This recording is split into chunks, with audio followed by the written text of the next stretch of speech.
বিশ্বনবী পাটির মধ্যে সিজদা করতেন, আবার বিশ্বনবী সিজদা করে যখন দাঁড়িয়ে যেতেন মা আয়েশা আবার আগের মতো পা বিছিয়ে দিতেন। আল্লাহু আকবার। কি ঘর ছিল, টাকা নাই, পয়সা নাই, দামি বিছানা নাই, ফার্নিচার নাই, জুয়েলারি নাই, অর্নামেন্টস নাই, কিন্তু বিশ্বনবীর ঘরের মধ্যে সুখ আর শান্তি আছে না নাই? সুখ আর সুখ। ফজরের নামাজ পড়ে এসে নিজেই মা আয়েশার সাথে রান্না করতে বসে যেতেন, নিজের তলোয়ার বের করে পেঁয়াজ কাটা শুরু করতেন বিশ্বনবী। আল্লাহু আকবার। বিশ্বনবী গ্লাসের যেই মা আয়েশা গ্লাসের যেই জায়গায় ঠোঁট লাগিয়ে মুখ লাগিয়ে পানি পান করতেন, ওই জায়গাটা খুঁজে খুঁজে বিশ্বনবী আবার ওই জায়গায় ঠোঁট লাগিয়ে পানি পান করতেন। কোন সুবহানাল্লাহ। আবার গোশত খাওয়ার পর বিশ্বনবীর স্ত্রী মা আয়েশা হাড্ডি চুষতেন, চষে ফেলে দেওয়া হাড্ডিটা বিশ্বনবী আবার হাতে নিয়ে চষা শুরু করতেন। আল্লাহু আকবার। কি শান্তি, কি সুখ। মা আয়েশাকে বিয়ে করার আগে মা আয়েশার চেহারাটা বিশ্বনবীর কাছে জিবরাইল এনে বলল, ইয়া রাসূলুল্লাহ আখবিরনি, আমাকে বলেন মেয়েটাকে দেখতে কেমন লাগে। বিশ্বনবী বললেন, কার মেয়ে? আপনার বন্ধু আবু বকরের মেয়ে। কেন এনেছো? আল্লাহ ডিরেক্ট প্রপোজাল দিয়েছে, ডিরেক্ট প্রপোজ করেছে বিয়ের জন্য।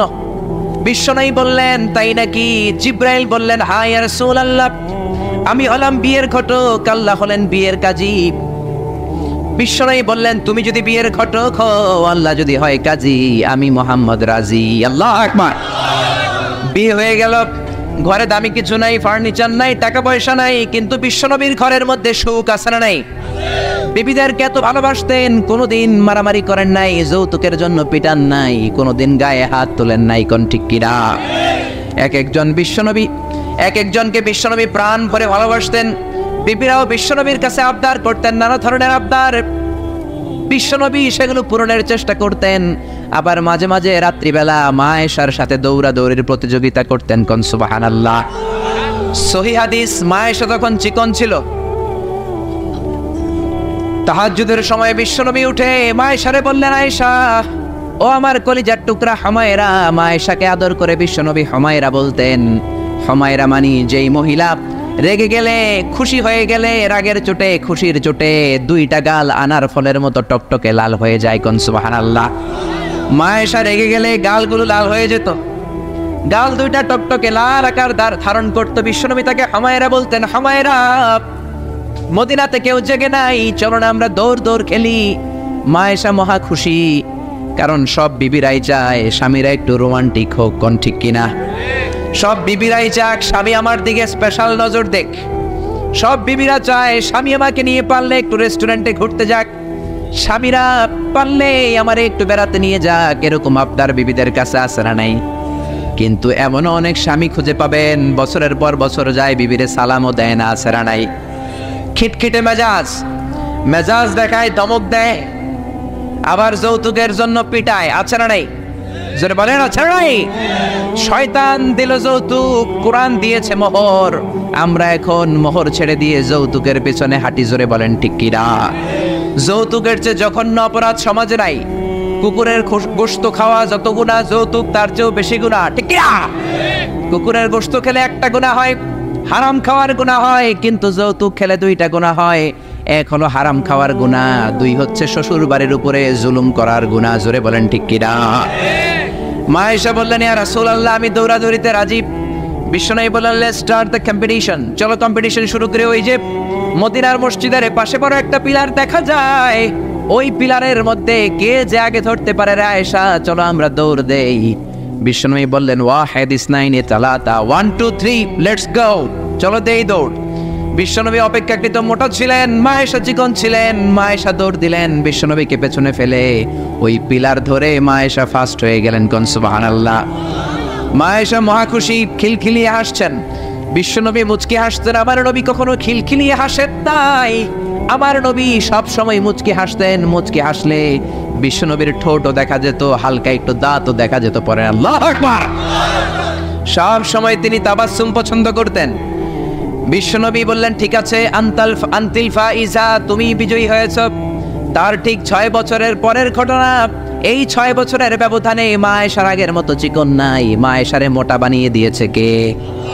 আবার 6 বছর পরে বিশ্বনবী তাহাজ্জুদের সময় উঠলেন, মা আয়েশারে ডেকে বললেন, আয়েশা মদিনার কোন লোক জেগে নাই, সবাই ঘুমিয়ে আছে, চলো আজকে রাতেও দৌড় দৌড় খেলি।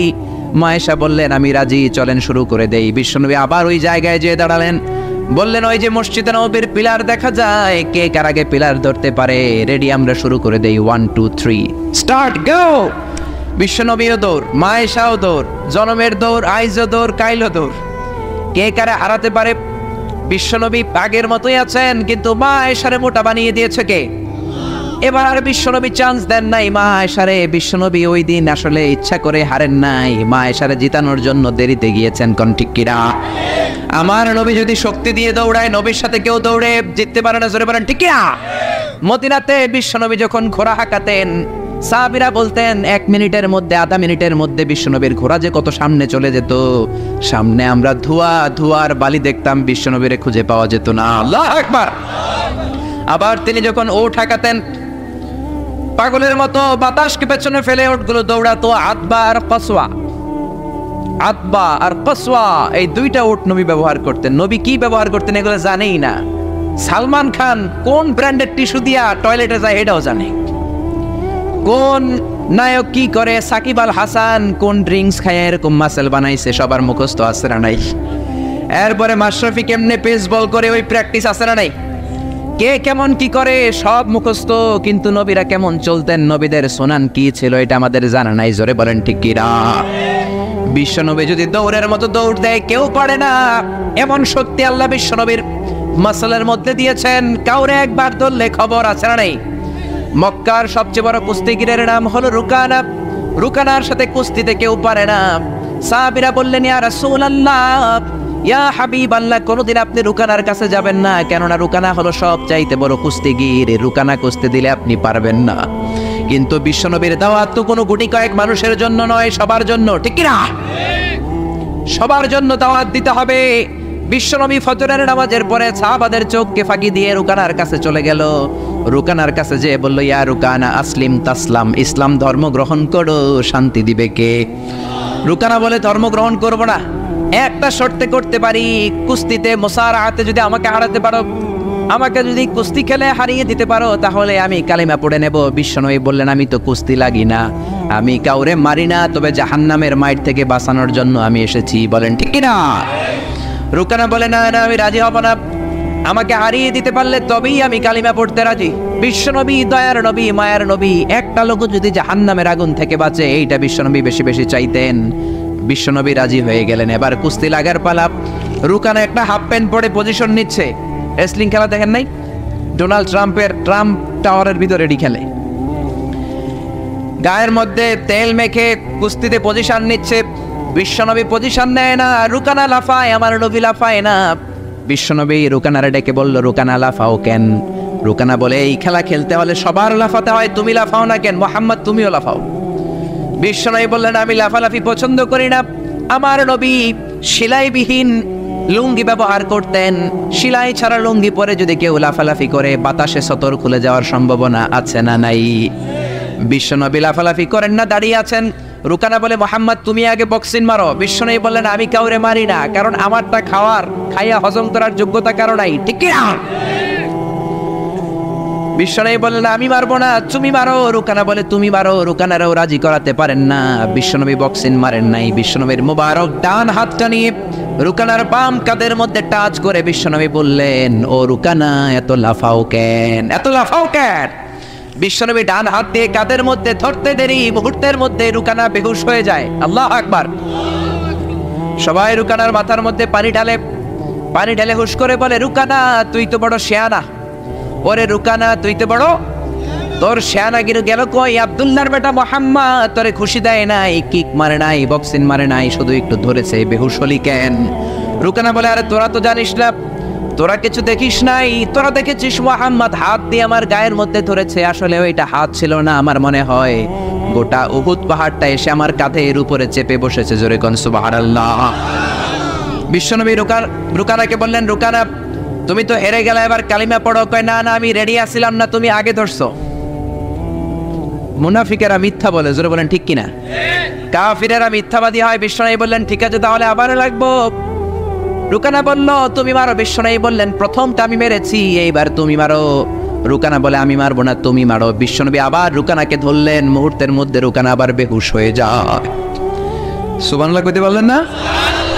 হুশ ফিরানো হলো, আবার সবাই মাথায় পানি দেয়, আর জেগে ওঠার পরে বলে রুকানা তুই তো বড়, শার আগের গেল কই? রুকানা বলে আবার ওই যে ওহুদ পাহাড়, ওহুদ পাহাড়, ওহুদ পাহাড় আমার কাঁধের উপরে চেপে বসেছে, তোমরা তো খালি চোখে দেখো নাই। বিশ্বনবী বললেন এবার কালিমা পড়ো। রুকানা বলে না না, আমার পেটে ক্ষুধা ছিল, আমার গায়ে শক্তি কম ছিল, আমি প্রস্তুত ছিলাম না, পেট ভরে খাবো, খেয়ে দে তোমার সাথে আবার লাগুম। দাইন দাইন তিন দাইন, দাইন দাইন কয় দাইন? খেলা এরকম বলে না অনেকে, দাইন দাইন তিন দাইন আবার লাগবো, আবার খেলা হবে। আবার বিশ্বনবী ধরলেন, আবার বেহুশ। বিশ্বনবীকে তোরে আর কত বেহুশ করুম? এজন্য আমার নবীর গায়ে শক্তি আছে না নেই? মা আয়েশার সাথে যদি বিশ্বনবী প্রথমবার জোরসে দৌড় দিতেন, কোনোদিন মা আয়েশা পারতো না। মা আয়েশারে জিতিয়ে দেওয়ার জন্য ইচ্ছা করে আস্তে দৌড়েছেন। এবার দ্বিতীয়বার যখন দৌড়ের পালা, মনে আছে তো না ভুলে গেছেন? বিশ্বনবী বললেন 1 2 3 দৌড় দাও। মা আয়েশাও দিলেন দৌড়, বিশ্বনবীও দিলেন দৌড়। এবার মা আয়েশাকে আর চান্স না দিয়ে বিশ্বনবী দৌড়ে যেয়ে পিলার ধরলেন। এবার আর মা আয়েশার মুখে হাসি নাই, এবার রেগে আছে, একেবারে গড়গড় করছে, রেগে জিততে পারে নাই। হেরে গেলে মেয়েদের একটা আলাদা রাগ আছে না নাই? বিশ্বনবী আয়েশার কাছে গেলেন, ডেকে বললেন হুমায়রা হাদিহি সাবাকাতু বিতিলকা, হাদিহি সাবাকাতু বিতিল, কই যে 7 বছর আগে তুমি আমারে দৌড়ে হারিয়ে দিয়েছিলা, আজকের এই রাতের দৌড়ের প্রতিযোগিতায় তোমারে হারিয়ে ওইটার প্রতিশোধ নিয়ে নিলাম। কোন সুবহানাল্লাহ। মাঝে মাঝে এরকম বউয়ের সাথে প্রতিশোধ খেললে ভালোবাসা বাড়ায় দেয় কে? এজন্য সুযোগ পেলে দৌড়াদৌড়ি খেলবেন। রাজি আছেন তো? নাকি লাড়ি লইয়া হেতেরে দৌড়ায় যান, আর হেতিও বাসাল্লাই দেয় দৌড়? ওই দৌড়াদৌড়ি না, আমিয়া ভালোবাসার দৌড়াদৌড়ি। বিবি আপনার জন্য সাজে, বিবি আপনার জন্য পার্লারে যায়, বিবি আপনার জন্য লিপস্টিক দেয়। একদিনও বিবিরে বললেন না তুমি সুন্দরী? পাশের বাড়ির বড় ভাই বলল ভাবি আপনার হেব্বি লাগতেছে। ভেজাল আছে না নাই? কথা বলেন আছে না নাই? আপনার বিবি আপনার জন্য গহনা পরে, আপনার জন্য জুয়েলারি পরে, আপনার জন্য সুন্দর শাড়ি পরে, খোপায় ফুল দেয়, আপনার কাছ থেকে প্রশংসা চায়। একদিনও নজর করে বললেন না তুমি সুন্দরী, তুমি অপ্সরী, অনন্যা, সুস্নিগ্ধা, সুহাসিনী, সুকেশিনী, সুভাষিনী, অসূর্যম বর্ষা, কাজল কালো কেশ, মেঘ কালো কেশ, ডাগর ডাগর হরিণের মতো তোমার দুটি চোখ, একদিনও বললেন না। কিন্তু আপনার ছোট ভাই একদিন বলে ফেললো ভাবি তোমারে যা লাগতেছে না। ভেজাল বেশি না কম? এজন্য খবরদার বিবির প্রশংসা করেন, বিবির প্রশংসা করেন। মহিলারা প্রশংসা শুনতে বেশি ভালোবাসে। মহিলাদের সাথে যদি ঝগড়া করেন, ঝগড়া আরো বেড়ে যাবে। মহিলাদেরকে যদি প্রতিদিন কয়েকবার করে বলেন I love you, I am sorry, খুশি হয়ে যাবে। কোন ঠিক কিনা? বিয়ে করার আগে প্র্যাকটিস করবেন আই লাভ ইউ, আর প্র্যাকটিস করবেন I am really sorry. Sorry কইতে না পারলে খবর আছে। আপনি দোষ করলেও সরি, উনি দোষ করলেও আপনি সরি। বারবার সরি আপনাকেই বলতে হবে, তাহলে ফ্যামিলিটারে জান্নাতি ফ্যামিলি বানিয়ে দেবে কে? আর যদি মেজাজ দেখান, আর যদি ঝগড়া করেন, ওই ঝগড়াগুলো ছেলে মেয়েরা শিখবে, ঘরটারে জাহান্নামের ফ্যামিলি বানিয়ে দিবে কে? এজন্য নিয়ত করেন মহিলাদের কাজের প্রশংসা করবেন, মহিলাদেরকে ভালোবাসবেন। বিশ্বনবী বলেন হুব্বিবা ইলাইয়া মিন দুনিয়াকুম সালাস, এই দুনিয়ার 3টা জিনিস আমাকে আল্লাহ পছন্দনীয় করে দিয়েছে। 1 নম্বরে আত্তিব, আমি পারফিউম বা আতর ইউজ করতে পছন্দ করি। 2 নম্বরে হলো আন-নিসা, মহিলাদেরকে পছন্দ করি। 3 নম্বরে কুররাতু আইনি ফিস সালাহ, নামাজের মধ্যে যখন দাঁড়িয়ে থাকি সেটাও পছন্দ করি। আল্লাহু আকবার। আমার নবী পারফিউম দিতেন বেশি বেশি, আমরা দেই এইখানে, নবী দিতেন এইখানে। কারণ বিশ্বনবী আতর ব্যবহার করার পরে সারাদিন যত মানুষের সাথে মুসাফা করতেন, বিশ্বনবীর ব্যবহার করা আতরের ঘ্রাণ সব মানুষের হাতে হাতে চলে যেত। সুবহানাল্লাহ।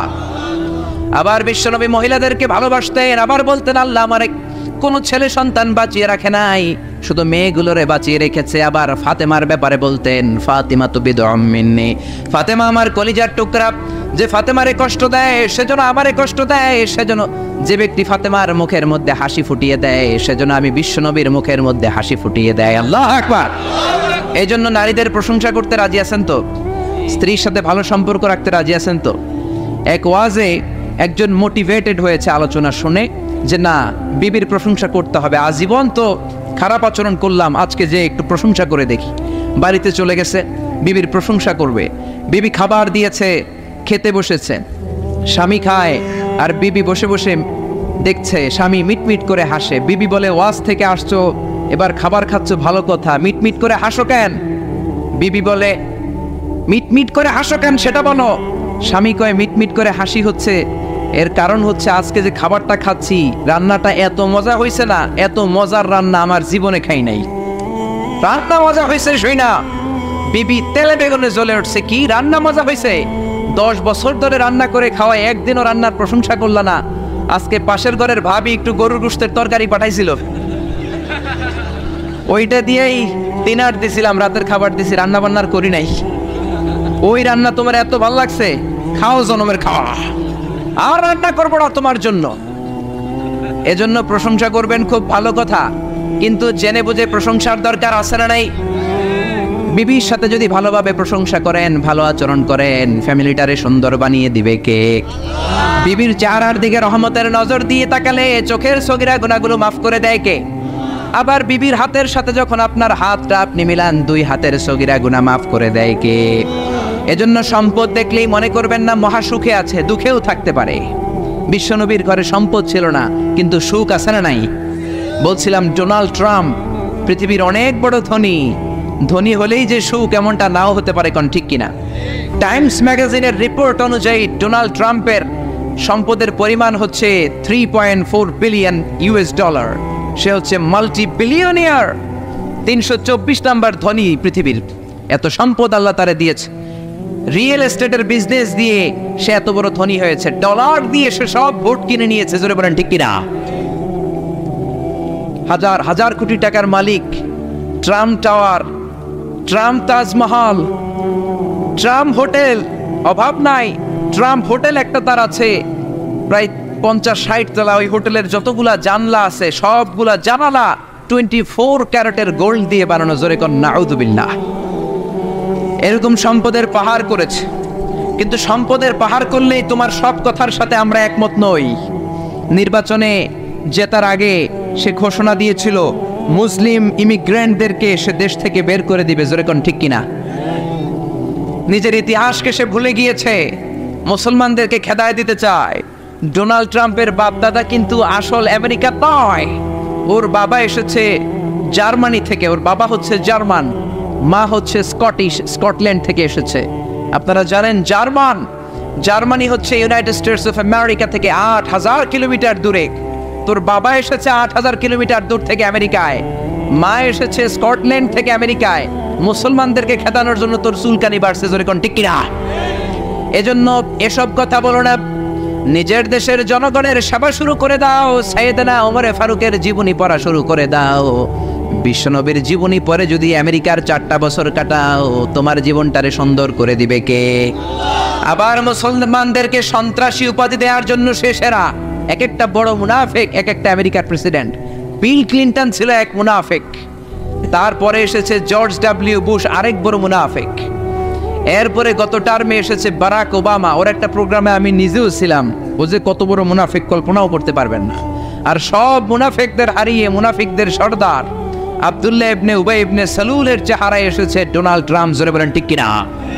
আমেরিকার প্রেসিডেন্টগুলো এক এক সময় এক একটা আবিষ্কার করে। বিল ক্লিন্টন আবিষ্কার করেছিল তালেবান, জর্জ ডব্লিউ বুশ আবিষ্কার করেছিল আল কায়েদা, বারাক ওবামা আবিষ্কার করেছে আইএস, ডোনাল্ড ট্রাম্প যে কি আবিষ্কার করে আল্লাহই জানে, জোরে কোন ঠিক না? গোটা বিশ্বে সন্ত্রাস তারাই করেছে। জাপানের হিরোশিমা নাগাসাকির মধ্যে পারমাণবিক অস্ত্র বম ব্লাস্ট করে লক্ষ লক্ষ জাপানিজদের মেরেছে, ইরাকে তারা মেরেছে।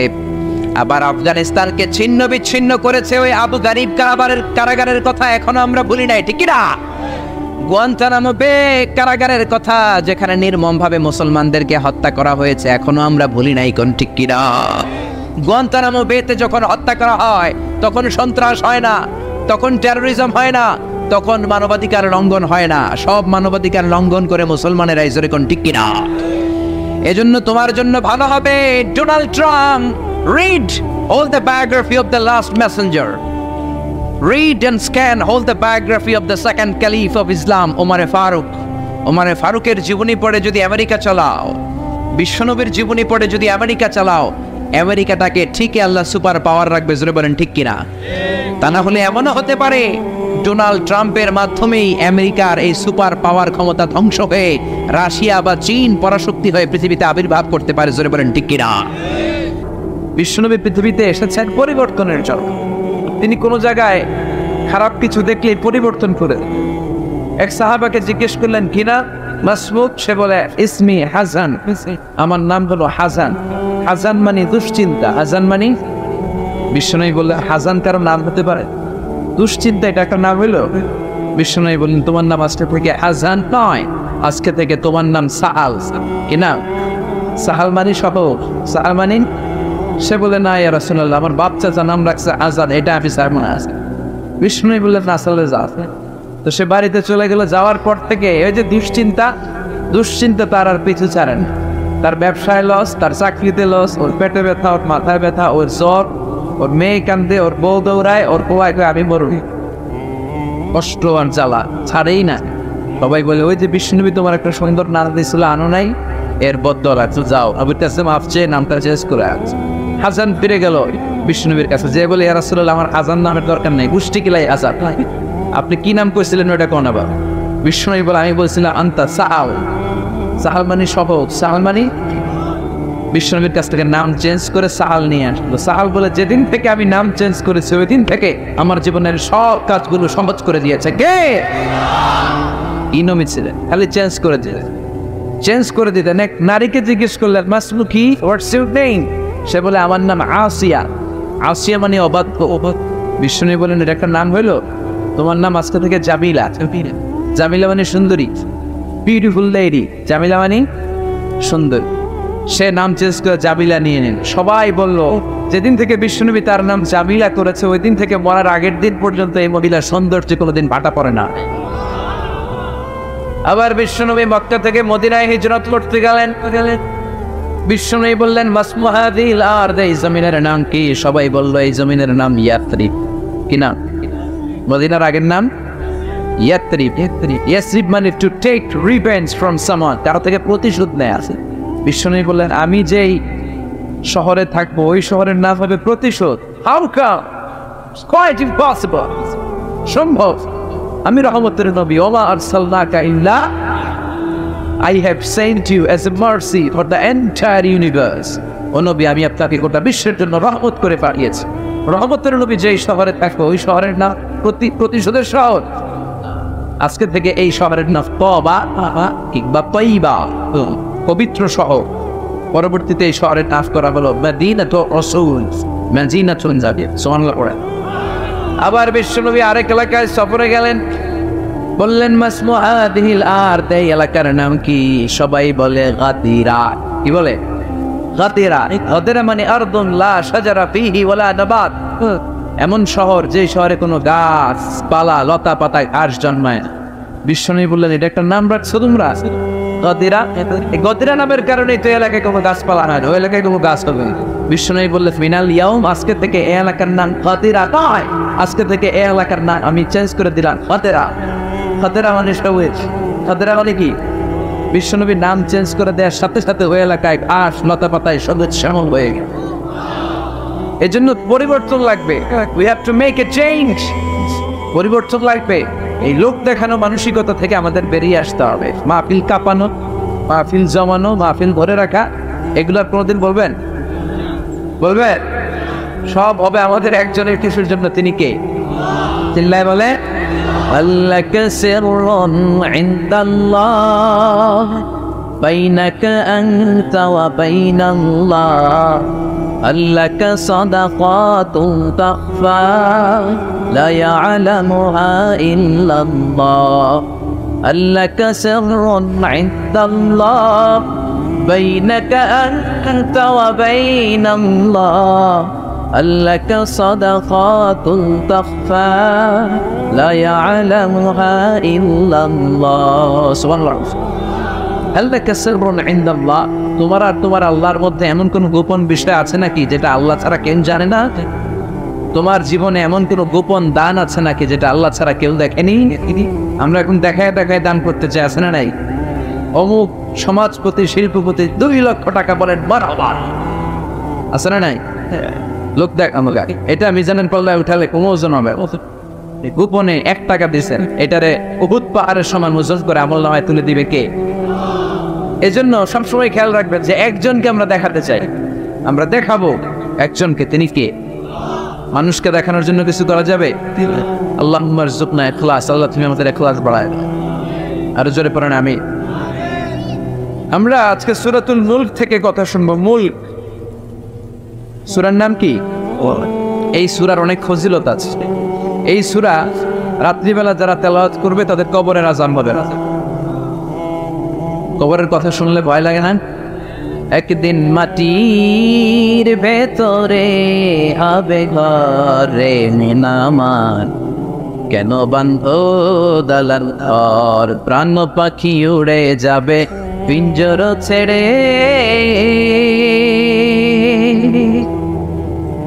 ধরা দাবে সবই রবে তুমি যাবে চলে, বন্ধু বান্ধব যত মাতা পিতা দ্বারা সুত সবই হবে তোমার পরে ওনামান, কেন বান্ধ দালান ঘর। ঠিক কিনা? চলে যেতে হবে, কেউ থাকতে পারে, কিন্তু এই জিনিসটা আমাদের স্মরণেই আসে না। এত ব্যস্ততা, এত মায়া জাল, এত মায়ার জালে আমরা আটকে আছি। এত ব্যস্ত লাইফ, সকালবেলা অফিস, বিকেলবেলায় অমুক কাজ, তারপরে অমুক কাজ, একটার পর একটা কাজ চলতেই থাকে। এই ব্যস্ততার কারণে আমাদের জীবনটা সুপার বিজি লাইফ আমরা লিড করছি, আমাদের জন্য সময়ই নেই, কিন্তু চলে যেতে হবে।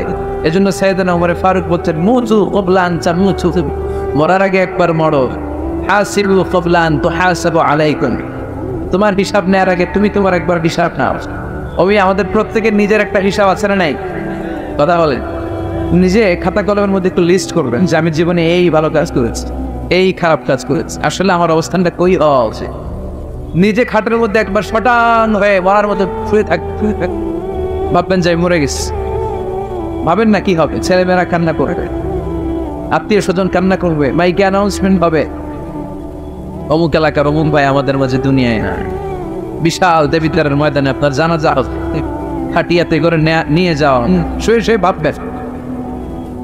আগে থেকে খুদে রাখা কবরে আপনাকে ফেলে বাঁশ দিয়ে উপরে মাটি চাপা দিয়ে চলে আস, অন্ধকার, শুধু অন্ধকার। এই অন্ধকার যেন শেষ হতে চায়। This is the Nature of life. এই তো জীবন। কথা বলেন ঠিক কিনা? ঠিক। এগুলো ভাবার দরকার আছে না নাই? বিষ্ণু বললেন এই সূরাটা এমন সূরা, মানিআতুন মিন আযাবিল কবর।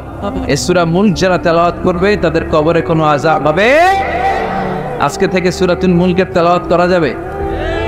পারা যাবে? পারা যাবে? আসেন না নিজেদেরকে একটু পরিবর্তন করি, আসেন না নিজেদের আমলের ঝুলিতে আরো কিছু বাড়াই, নিজেদের আমলগুলোকে সুন্দর করি, নিজেদেরকে আরেকটু পরিচ্ছন্ন করি। প্রতিদিন রাতে সূরাতুল মুলক তেলাওয়াত করবে, ইনশাআল্লাহ কইতে পারলেন না? 2 নম্বর ফজিলত, শাফাআত লি সাহিবিহা। এই সূরা যারা তেলাওয়াত করবে, এই সূরা তেলাওয়াতকারীর জন্য আল্লাহর কাছে সুপারিশ করবে। 3 নম্বর ফজিলত, খাসামাত আন সাহিবিহা। এই সূরাটা কিয়ামতের দিন এই সূরার তেলাওয়াতকারীর পক্ষে আল্লাহর সাথে তর্ক করবে, ডিবেট করবে। কতক্ষণ? হাত্তা আদখালাহুল্লাহুল জান্নাহ, যতক্ষণ না আল্লাহ তাআলা এই লোকটাকে জান্নাতি বলে ঘোষণা না দেয়। আল্লাহ যতক্ষণ অ্যানাউন্স করবে he is from paradise, he will enter the paradise, আমার এই বান্দা জান্নাতে ঢুকবে, এই সার্টিফিকেট দেওয়ার আগ পর্যন্ত এই সূরা সামনে দাঁড়ায় আল্লাহর সাথে তর্ক করতেই থাকবে। আবার বিশ্বনবী বলেন, মান ক্বারা বিহা ফি লাইলাতিন ফাকাদ আকসারা ওয়া আতাবা। রাত্রি বেলায় যেই ব্যক্তি এই সূরাটা তেলাওয়াত করবে তার রাত্রিটারে বরকতময় করে দিবে কে? এজন্য বিশ্বনবী বলতেন, আমি চাই আমার প্রতিটা উম্মতের হৃদয়ে এই সূরাটা গাথা থাক। আমার নবী চাইতেন আমাদের অন্তরে যেন এই সূরাটা মুখস্থ থাকে। আমরা চাই না? 30 মাত্র আয়াত। কয় আয়াত? সবাই বলেন কয় আয়াত? প্রতিদিন এক আয়াত মুখস্থ করলে আমাদের পুরো সূরাটা মুখস্থ করতে লাগবে কয়দিন? 30 দিন। 1 মাসের চেষ্টায় সূরাটা মুখস্থ করা যাবে না? দেবিদ্বারের ভাইরা করা যাবে? আওয়াজ করে পড়েন ইনশাআল্লাহ। এই সূরার মাহাত্ম্য হচ্ছে, এই সূরা আপনার দৃষ্টিভঙ্গিকে চেঞ্জ করবে, আপনার চিন্তার জগতে আন্দোলন তৈরি করবে, আপনার চোখকে খুলে দিবে, আপনার ঘুমন্ত বিবেককে জাগিয়ে দিবে। বিশেষ করে যারা স্রষ্টা নিয়ে সন্দেহে থাকে তাদের জন্য এটার ভিতরে ডোজ আছে, মেডিসিন আছে। ইয়াং ছেলে পেলে অনেকে আমাদের প্রশ্ন করে, হুজুর আল্লাহর নিয়ে অনেক প্রশ্ন জাগে, স্রষ্টার অস্তিত্ব নিয়ে, আখেরাত নিয়ে, কবরের জীবন নিয়ে আমাদের প্রশ্নের অভাব নাই। কারণ নাস্তিক্যবাদের ছড়াছড়ি আশেপাশে আছে না? নেই?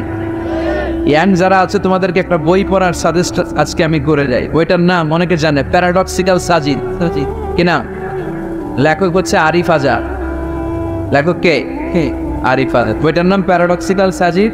গত 21শে বই মেলা এটা বেস্ট সেলার হয়েছিল, এজন্য নাস্তিকদের মাথা গরম। কথা বলেন, এই বছর সে আরেকটা বের করছে, প্যারাডক্সিক্যাল সাজিদ 2। এটা গতকাল থেকে বই মেলায় পাওয়া যাচ্ছে, 21শে বই মেলায়। এই প্যারাডক্সিক্যাল সাজিদ 1, প্যারাডক্সিক্যাল সাজিদ 2 প্রতিটা যুবকের সাথে সাথে রাখার দরকার। ঠিক কিনা? It's an eye opener for you. এই সূরাটা আপনাদের জন্য আই ওপেনার, চোখ খুলে দিবে।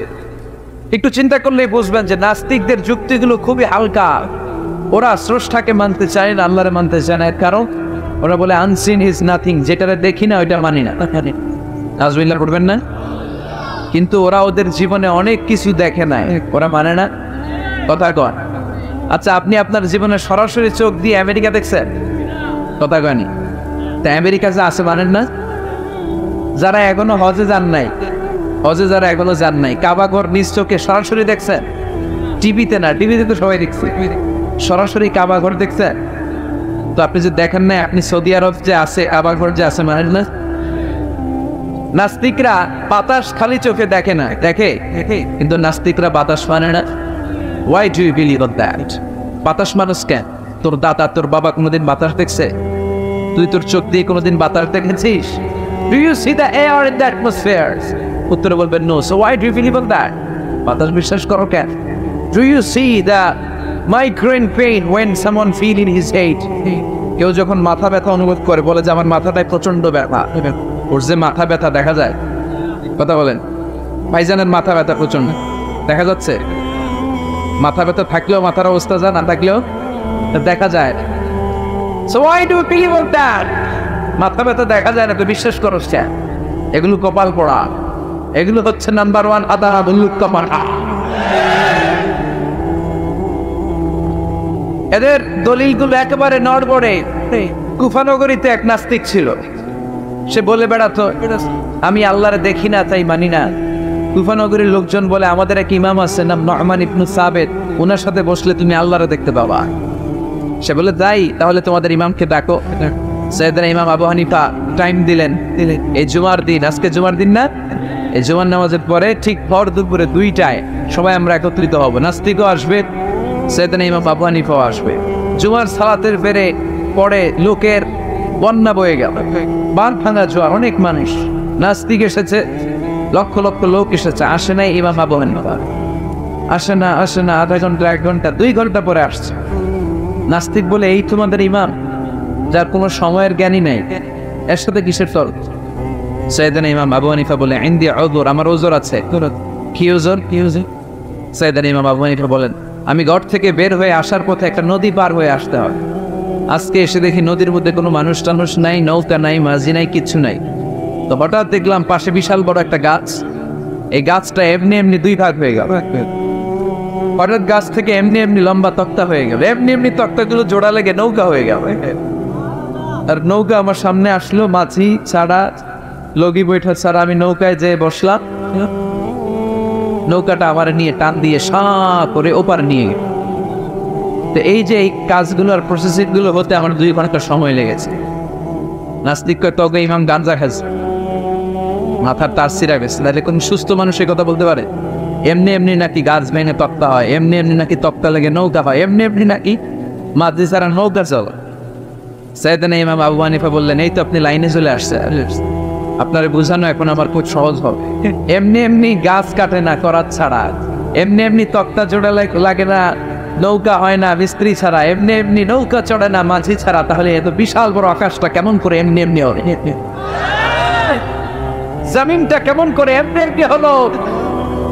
সাগর, মহাসাগর, পাহাড়, মরুভূমি কেমন করে এমনি এমনি হলো? এগুলোর একজন স্রষ্টা আছে না নাই? নাস্তিক কয় তাই তো, আসলেই তো আমি হাদারাম, আসলেই তো আমি উল্লুক্কা পাঠা। এইভাবে তো আমি কখন ভেবে দেখি নাই, এইভাবে তো কখনো চিন্তা করি নাই। ওই বাপ, তুমি আমার ঘুমন্ত বিবেককে জাগিয়ে দিয়েছ, তুমি আমার চোখের সামনের পর্দাটা উঠিয়ে দিয়েছ। তুমি আমার দৃষ্টিভঙ্গিকে পরিবর্তন করে দিয়েছো। ও ইমাম, তুমি আমার চোখ খুলেছ, তুমি আমাকে হক চিনতে সাহায্য করেছ। আর দেরি করতে চাই না, মনে পড়িয়ে দাও লা ইলাহা ইল্লাল্লাহু মুহাম্মাদুর রাসূলুল্লাহ। কালিমা পড়ে মুসলমান হয়ে গেছে। আল্লাহু আকবার পড়ে। এমনি নাস্তিকদের জন্য এই সূরার ভেতরে আল্লাহ তাআলা অনেক দিক দর্শন রেখেছেন, জীবন দর্শন রেখেছেন। আল্লাহ বুঝাতে চান যে গোলাম, আমারে চেনার জন্য, আমারে দেখার জন্য তোর ডক্টরেট ডিগ্রি লাগবে না, তোর ব্যাচেলর ডিগ্রি, মাস্টার্স ডিগ্রি লাগবে না। তুই আমার সৃষ্টির দিকে একটু নজর করে তাকা, একটু ঠান্ডা মাথায় চিন্তা করে দেখ, একটু সাগরের দিকে তাকা, একটু নদীর দিকে তাকা, একটু পাহাড়ের দিকে তাকা। তাকালেই তুই বুঝবি সামওয়ান ইজ কন্ট্রোলিং এভরিথিং। একজন এমডি আছে, ম্যানেজিং ডাইরেক্টর, মহা ব্যবস্থাপক, যে গোটা বিশ্বের সব ব্যবস্থাপনার আঞ্জাম দিচ্ছেন। চিল্লায় বলেন ঠিক কিনা? আল্লাহ বলে তুই সাগরের দিকে তাকা, পাহাড়ের দিকে তাকা, নদীর দিকে তাকা। সাগরের দিকে তাকালে আমি আল্লাহর একটু যে পাবি। ঝর্ণার দিকে তাকা, ঝর্ণার মধ্যে আল্লাহর নিদর্শন আছে না নাই? ঝর্ণা ঝর্ণা ঝর্ণা রে, বলনা বলনা বলনা রে, কার বিরহে পাগল পাড়া তুই, কার মিলনে ফুল ফসলে ভরারে তোর দুকুল বই, কার মিলনে ফুল ফসলে ভরারে তোর দুকুল বই। ঝর্ণা ঝর্ণা ঝর্ণা রে, বলনা বলনা বলনা রে, কার বিরহে পাগল পাড়া তুই। সুবহানাল্লাহ পড়ে। ঝর্ণা দেখছেন কোন দেশ? অড়ে অড়ে দেখছে সিলেটে, মাধবকুণ্ড, জলপ্রপাত। আর কোথায়? সীতাকুণ্ড। আর কোথায়? রাঙ্গামাটি। আর শ্রীমঙ্গল ঝর্ণা আছে না? এই ঝর্ণার দিকে তাকাবে, ঝর্ণার ঝর ঝর শব্দের আওয়াজগুলো বুঝার চেষ্টা করবে। দেখবেন ঝর্ণা আপনাকে বলে দিবে যে আমার স্রষ্টা কে। আল্লাহর সৃষ্টির দিকে তাকালে আল্লাহরে পাওয়ার সুযোগ আছে না নাই? এই তথ্যগুলো, এই উপাত্তগুলো, এই মেসেজ আর ইনফরমেশনগুলো আল্লাহ তাআলা এই সূরার ভিতরে ভরে দিয়েছে। শুনতে রাজি আছেন? আওয়াজ করে বলেন তো সূরার নাম। আরো জোরে সবাই বলেন কি নাম? মুলক। মুলক মানে কি? মুলক মানে রাজত্ব, মুলক মানে ক্ষমতা, মুলক মানে পাওয়ার, মুলক মানে কিংডম, মুলক মানে সভরেনিটি, মুলক মানে অথরিটি কার? এজন্য রব্বুল আলামিন বলেন তাবারাকাল্লাযী বিয়াদিহিল মুলকু ওয়া হুয়া আলা কুল্লি শাইইন কাদির।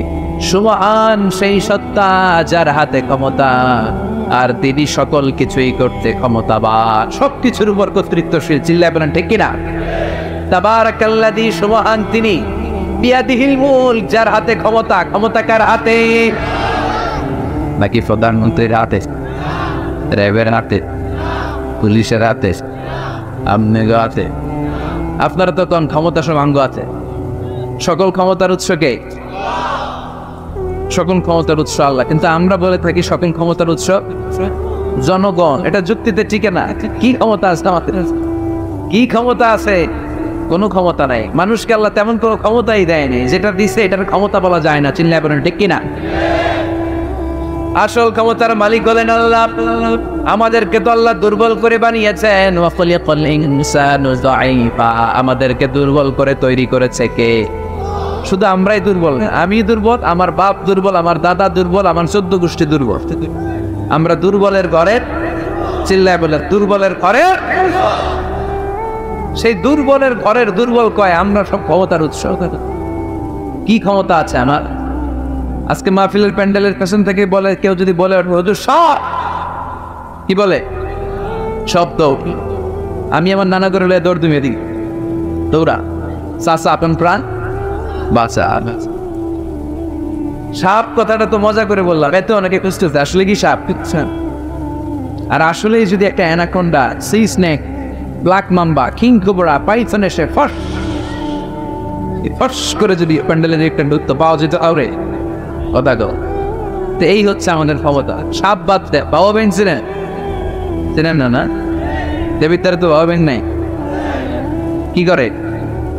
খালি 10টা বাবা ব্যাংক, 2টা এই স্টেজে, আর বাকি 8টা প্যান্ডেলে।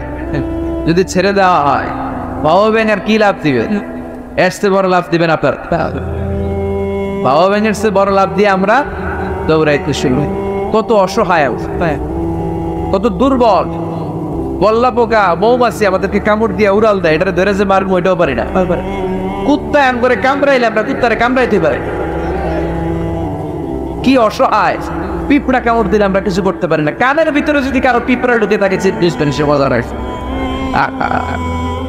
হ্যাঁ, বাঁচার কোনো সুযোগ নাই, কোনো ক্ষমতাই নাই। এরপরও আমরা বলি সব ক্ষমতার মালিকা। দেখবেন যাদের ডায়রিয়া হয় আর 5-7 বার টয়লেটে গেছে, এর চেহারার দিকে তাকানো যায়? বৈশা গেছে, বৈশা যান।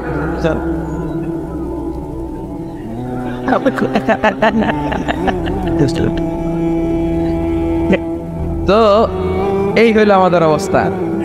5-6 বার টয়লেটে গেলে আর ওরা দইরা দাঁড় করানো যায় না। গাই মরে যাইও, আরে সবাই মাফ করে দেন, আই আর হাইতেন না, আমি পারবো না, আমার মাফ করে দেন। পারবি না কেন? তুই না ক্ষমতার উৎস। কথা কর। আসলে আমাদের কোনো ক্ষমতা নাই, আমরা দুর্বল। আসল ক্ষমতার মালিক একজন, চিল্লায় বলতে হবে তিনি কে। আমরা যে কত দুর্বল। ন্যাচারাল ক্যালামিটি অর ডিজাস্টার যখন হয়, প্রাকৃতিক দুর্যোগ, তখন নিজের অবস্থা খেয়াল করবেন। বন্যার সময় মানুষের কি অবস্থা হয়, ঠিক কিনা? ভূমিকম্পের সময় কি অবস্থাটা হয় আমার। রাত 3টার দিকে যদি ভূমিকম্প হয়, তো লুঙ্গি বইরা দৌড়, লুঙ্গি ছাড়াও দৌড়, আগে যান বাঁচা। পাগল হয়ে যা। বাচ্চাটারে করে নিয়ে দৌড়াবো, না স্ত্রীকে ঘুম থেকে জাগাবো, না ভাড়াটিয়াদেরকে উঠাবো, না নিজেই ছাদের উপর থেকে লাফাবো। ত্রাস, ভয়, ভূমিকম্প, সবাই দৌড়। দেখবেন ভূমিকম্প হইলে বাড়িওয়ালাও দৌড়, ভাড়াটিয়াও দৌড়। নাকি ভাড়াটিয়ারা দৌড়ায়, বাড়িওয়ালারা দৌড়ান? কথা কর। ডোনাল্ড ট্রাম্প যে বিল্ডিং এ থাকে, ওইটাতে ভূমিকম্প হইতে ডোনাল্ড ট্রাম্প তো দৌড়াবে না, না? ডোনাল্ড ট্রাম্পও দৌড়াবে। আমি কিছু টেলিভিশনের লাইভ প্রোগ্রাম দেখেছি, এখানে উপস্থাপক আর অতিথিরা ক্যামেরা ট্যামেরা মেকআপ টেকআপ নিয়ে বসছে। একটু পরে শুরু হয়েছে ভূমিকম্প, মাইক থুইয়া দিয়া উপস্থাপক দৌড়। তো যেহেতু মেকআপ টেকআপ একেবারে ক্যামেরা ট্যামেরা সব সেটিং, অতিথিরা ওঠে না, একটু পরে আবার না আসার, এবার অতিথিও তো বাঁচার জন্য সব তো। এই হচ্ছে আমাদের ক্ষমতার দৌড়াবে। এরপরও আমরা বলি আমরা নাকি ক্ষমতার উৎস। তুফান হলে, এইখানে একটা তুফান হলে 70 কিলোমিটার বেগের জাস্ট বাতাসটাকে যদি আল্লাহ এর তীব্রতা যদি বাড়িয়ে দেয়, সব দৌড়ানো। কথা কর। আল বাহরু জুদ্দুম মিন জুনুদিল্লাহ, আর রিহু জুদ্দুম মিন জুনুদিল্লাহ। বাতাস আল্লাহর সৈনিক, আগুন আল্লাহর সৈনিক, তুফান আল্লাহর সৈনিক। চিল্লা এখন ঠিক কিনা? 2004 সালের সুনামির কথা ভুলে গেছেন? ইন্দোনেশিয়া একটা প্রদেশ আছে, বান্দা আছে, এক ধাক্কায় 3 লক্ষ সাগরের ভেতরে। জাপানের কান্টো শহরে 1 লক্ষ না, একটা ধাক্কায়, কয়েক সেকেন্ডের ব্যবধান। একটু আগে নাচানাচি করতেছিল, দুম্বা চলে একটু পরে সব হয়ে গেছে দিন্দু, একেবারে সাইজ করে ফেলছে। কে? কোনো ক্ষমতা নেই। ক্ষমতার মালিক কে? এজন্য রাব্বুল আলামিন বলেন, তাবারাকাল্লাযী বিয়াদিহিল মুলকু ওয়া হুয়া আলা কুল্লি শাইইন কাদির। সুবহান সেই সত্তা যার হাতে ক্ষমতা, ক্ষমতা কার হাতে।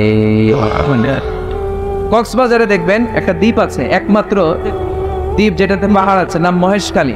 ওইখানে বৌদ্ধদের স্বর্ণ মন্দির আছে। ওখানে তুফান টুফান শুরু হইলে বৌদ্ধরাও জিকির করা শুরু করে দেয় আল্লাহ। সুবহানাল্লাহ কইবেন না? তুফানে পড়লে দেখবেন হিন্দু, বৌদ্ধ, আস্তিক, নাস্তিক সবাই জিকির করে একজনের, চিল্লায় বলেন তিনি কে? আমরা মাঝে মাঝে আমাদের প্রোগ্রাম স্কেডিউল এত টাইট থাকে, মাঝে মাঝে আমরা প্লেনে, হেলিকপ্টারে এক জেলা থেকে আরেক জেলায় যাই বাধ্য হয়ে। সিলেটে প্রোগ্রাম, কক্সবাজারে প্রোগ্রাম, ওই অমুক জায়গায় প্রোগ্রাম, তো ফ্লাইট ধরা লাগে। তো আমরা আভ্যন্তরীণ ফ্লাইটে চড়ে চড়ে আমরা যাই। আমরা যখন যাই, ওখানে কিছু এয়ার হোস্টেস থাকে বিমানের ভেতরে, এদেরকে বলে বিমানবালা। খুব সুন্দরী স্মার্ট নারীদেরকে তারা রিক্রুট করে, নিয়োগ দেয়। এদের যদি 3-4টা সন্তান হয়ে যায়, এদেরকে আবার চাকরিতে রাখে। সৌন্দর্যটাই যাদের পুঁজি। তারা লিপস্টিক মেখে, পারফিউম মেখে, মেকআপ করে, ভেরি বিউটিফুল লেডি। ওরা আসে, এসে আমাদেরকে খাবার টাবার দেয়, ইনস্ট্রাকশন দেয়। তো বিমানটা আভ্যন্তরীণ বিমানগুলো বাংলাদেশের ভেতরে যেগুলো চলে এগুলো 14 থেকে 15,000 ফিট উপরে ওঠে। বিমানটা প্রথমে রানওয়েতে ট্যাক্সি করে, মানে বিমান যখন মাটিতে চলে এটাকে বলে ট্যাক্সি। কি বলে? ট্যাক্সি ছেড়ে যখন উপরে ওঠে এটারে বলে টেক অফ। কি বলে? এটা যখন বিমানটা যখন টেক অফ করবে তখন দেখলাম এই এয়ার হোস্টেস গুলো যেগুলো পর্দা নাই, হেজাব নাই, শালীনতা নাই, মাইক্রোফোন হাতে নিয়ে ঘোষণা দিচ্ছে, ভদ্র মহিলা এবং ভদ্র মহোদয়গণ আপনাদের সিট বেল্ট গুলো বেঁধে নিন। এখনই আমাদের উড়োজাহাজটি শাহজালাল আন্তর্জাতিক বিমানবন্দর থেকে শাহ আমানত বিমানবন্দরের উদ্দেশ্যে 15,000 ফিট দিয়ে উড়ে যাবে। এরপরে পড়তে শুরু করে আল্লাহু আকবার, আল্লাহু আকবার, আল্লাহু আকবার। তো আমি উল্টে ঘুরে তাকাই, এই মাইয়া আল্লাহু আকবার ঘুরে দেখি হাতের মধ্যে এরকম কাগজ, এই কাগজ থেকে দেখে দেখে পড়তেছে, উচ্চারণ কিন্তু আমগো মতো না, পড়তেছে আল্লাহু আকবার, আল্লাহু আকবার, আল্লাহু আকবার, সুবহানাল্লাযী সাখখারা লানা হাযা, পুরো দোয়াটাই পড়ছে। ওমা কুন্না লাহু মুকরিনিন ওয়া ইন্না ইলা রাব্বিনা লামুনকালিব। তো আমি হিসাব মিলালাম, automatic lipstick, makeup, suited, footed, perfume মাখা, এই পপ স্টাইলের মেয়ে, এরা আল্লাহু আকবার পড়ে কেন? তখনই খেয়াল করে দেখলাম যে বিমানটা এখন ছাড়ছে, জমিন ছেড়ে দিয়ে 15,000 ফিট উপরে যাচ্ছে। ওরা খুব ভালো করেই টের পায় এই 15,000 ফিট উপরে যখন বিমান থাকবে ওরে বাঁচানোর কেউ না, ওকে রক্ষা করার কেউ নাই, তখন ওর কোনো পাওয়ার নাই, কোনো ক্ষমতা নাই। চিল্লায় বলেন ঠিক কিনা?